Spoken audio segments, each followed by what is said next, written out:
Hi everyone, Miss Kidder here, and welcome back to the Scorpion Band Fam YouTube channel. Today I have another mini review lesson for you. Today's mini review lesson will be on rhythm. So I'm just going to review the basics of rhythm, everything that we've learned at the 6th grade so far with no brand new material, but it's just here to remind you of some things maybe you forgot here and there.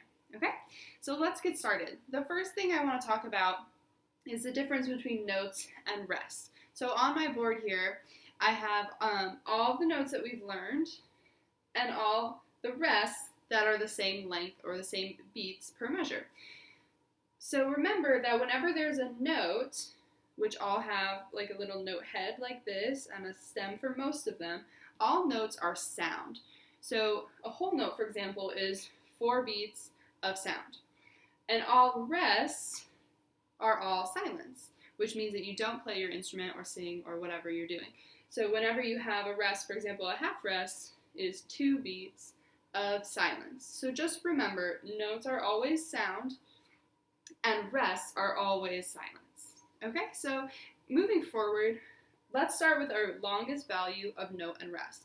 So we're going to start with our whole note and whole rest, which is 4 counts. If you're in a measure or in music with 4/4 time signature, that means your whole note is going to take up the whole measure. When we count this, we use our counting system where we start on 1 and we pulse our voice for the whole rest of the 4 beats. It'll sound like this. 1, and you're done.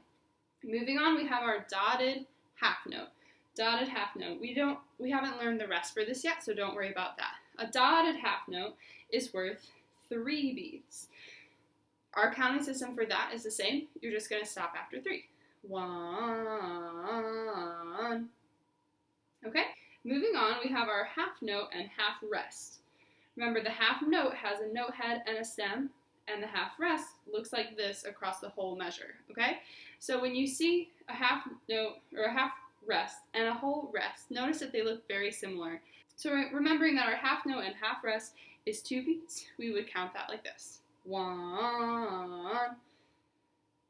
Going down to our dotted quarter note, a dotted quarter note is 1.5 beats. If you remember what the dot does to a note, it adds the full value of the note without a dot. So without a dot, it would be a quarter note, which is worth 1 beat. And then the dot adds half of that to it. So you're adding 1 from the quarter note, half of a quarter note, so you're adding 1.5. For a dotted quarter note, we count it with 3 pulses in our voice, which equal 1.5 beats. So 1 quarter note starting on beat 1 would sound like this.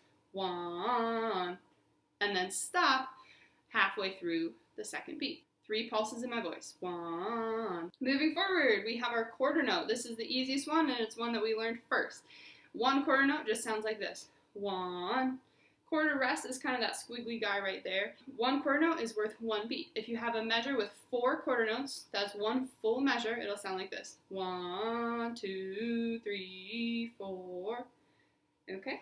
Moving on to eighth notes. Eighth notes have a little flag like this. Sometimes eighth notes are connected. So down here I've drawn some connected eighth notes. So either way they're still eighth notes, but an eighth note by itself will look like this with 1 flag. An eighth rest kind of looks like the number 7 with a little pimple. So an eighth rest is just worth half of a beat.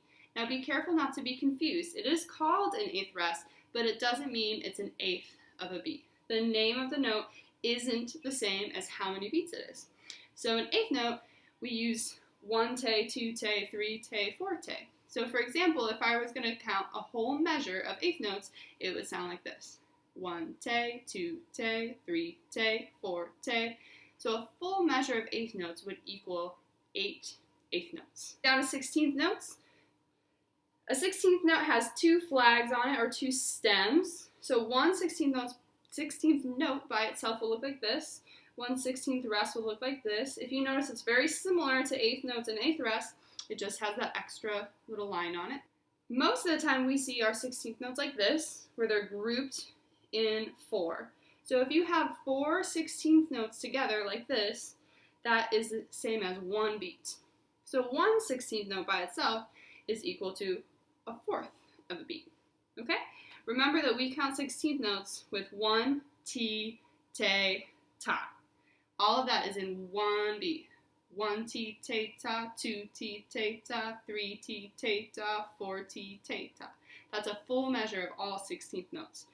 Okay, so I have a couple, just 2 measures down here that I'm going to count for you as just an example to kind of refresh your memory. If you want to pause the video and see if you can count it on your own first, that'd be awesome. Okay, I'm going to count it. Ready? 1 te, 2 te, 4. That's our first measure here. Remembering that whenever we have eighth rests can go anywhere in the beat. They can be on what's called a downbeat when your foot's going down, or they could be on an upbeat. Sometimes we like to put a sound where that rest is, so I'll give an example of that in case you like that better. 1 te, 2 te, 4. So both options are good if they help you. Okay, moving on to this next measure, we have a measure with 16 notes and a dotted quarter note, eighth note rhythm there at the end. Here's an example of this measure. 1 T ta, 2, 3 te. So a really important thing to remember about your dotted quarter note is really feeling those 3 pulses in your voice. That's going to help you stay on track and put that te exactly where it belongs. 3 te. So go ahead and try some of those on your own and then get to your assignments. Thanks, guys. Bye.